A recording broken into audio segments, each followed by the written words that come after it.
It was one of the most audacious acts of terror the world had ever seen. They used 350 kilos of gelignite and TNT, and they planted the bomb in broad daylight in a building full of people. Nearly 60 years on, and it is as fresh in the memory as ever for those involved. I was running as fast as I could, with the bomb on my shoulder. There were a lot of explosives inside. It was heavy. The bomb killed 91 people and 45 others were injured. But little did the bombers of Jerusalem's King David Hotel back in 1946 know that they were one day to be hailed as the founding fathers of a new age of terror. For their success inspired waves of imitators around the world. If my sacrifice for that is to be called a terrorist, then I'm glad to have been a terrorist for liberation.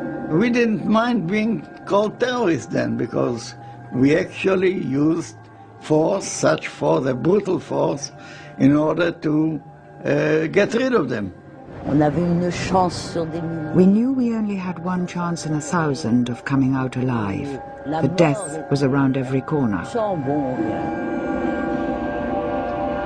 This is the story of the birth of modern terrorism, of the activists who invented it, and of how it has been appropriated and dispersed around the globe.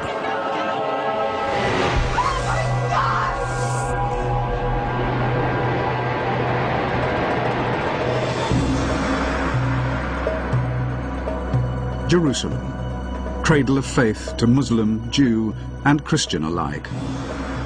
Jerusalem, the birthplace of modern terrorism. After a bomb explosion caused by terrorists on the British headquarters at Jerusalem, one entire corner of the King David Hotel, a building of 7 stories, was razed to the ground.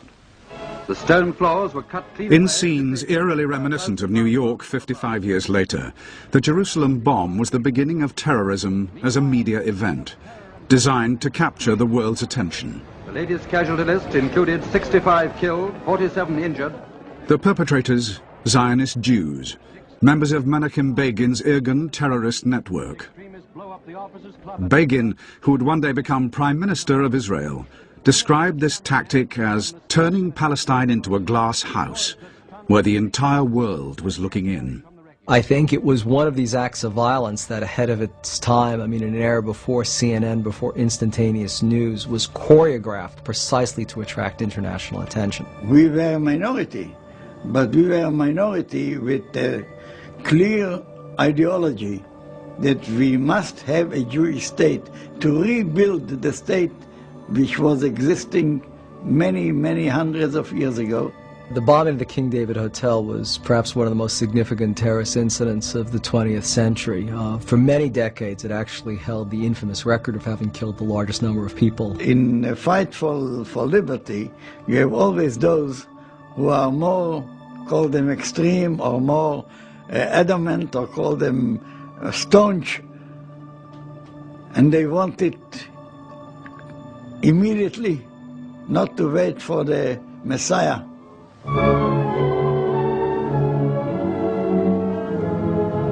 Still lying under the shadow of terrorist attacks, many areas of Palestine are... By the end of World War II, the British, who had been made responsible for looking after Palestine by the old League of Nations 27 years earlier, found it to be a serious headache. They were caught in the middle of the Arabs and the Jews, both of whom wanted the country for their own, were unwilling to peacefully coexist, and were agreed on only one thing: their hatred of the British, whom they both saw as foreign occupiers. The British military and administrative headquarters was here, in the south wing of the King David Hotel in Jerusalem. The luxury hotel itself still functioned with guests, restaurants, bars, and Sudanese waiters. Jerusalem at that time, it was a fortress, and I walk through the town and put in my mind every place and think about how can we attack this place. If we succeed, it's very important the whole world will see that we can fight even the British. Begin and Ellis decided on a daring plan. They would strike at the very heart of British rule, the King David Hotel itself. If they succeeded here, the whole world would take notice. The terrorist's bomb was hidden in 7 milk churns and delivered in a hijacked pickup truck to the hotel's basement kitchen. We jumped out and everyone took up their positions. I took the churn and started to run. I was thinking, how do I get to the place where I have to put the churn down? That's how I started. Anyway, there were lots of people around in the corridor, and we tried to move them out of the way. Here, there, to the side. But there were some who resisted, but we threatened them with our weapons. I wasn't dressed as a civilian or a soldier. I was dressed like an Arab, with a jalaba and a keffiyeh, with that ring on your head. You know, like, what's he called? The leader of the Arabs. You know, Arafat. There were 7 churns, weighing 350 kilos in all. I ran until I reached the place where I had to put it down, with the churn on my shoulder. I carried on, until I got to the place where the British people were. I saw a pillar that used to be here, and I put the churn down and ran away immediately. I waited in my position until all the churns were together, and then the time would come for the explosion. All the churns together were like one whole man, a complete bomb. The bomb went off at 12:37 and was devastating. But of the 91 dead, only 28 were British. 17 Jews died alongside 41 Arabs. Of all these, 54 were innocent civilians, unconnected to the British authorities in any way. It's classic terror in that it's off the mainstream.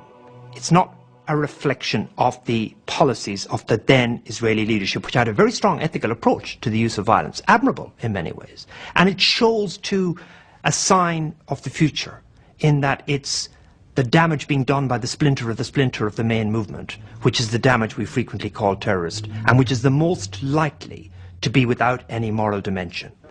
Once more, the civilized world has received a rude shock at the hands of fanatics whose wanton act is contrary to the dictates of all creeds alike and imperils the best interests of the cause that it strives to promote. The Irgun denied that they aimed at civilian targets, but one man at least had a different opinion. In 1948, the British Chief Secretary in Palestine, Sir Henry Gurney, wrote in his diary of how one Irgun attack was indiscriminately aimed at civilian targets and was designed to create panic among the population. 3 years later, Gurney himself was to be assassinated, as liberation movements all over the world took note of the flame that had been ignited in Palestine.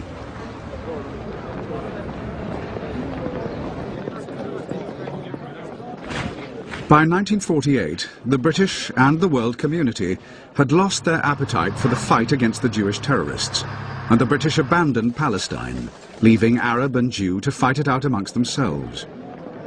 But elsewhere in their restless colonies, others had watched and learnt from the success of the Zionist terrorists.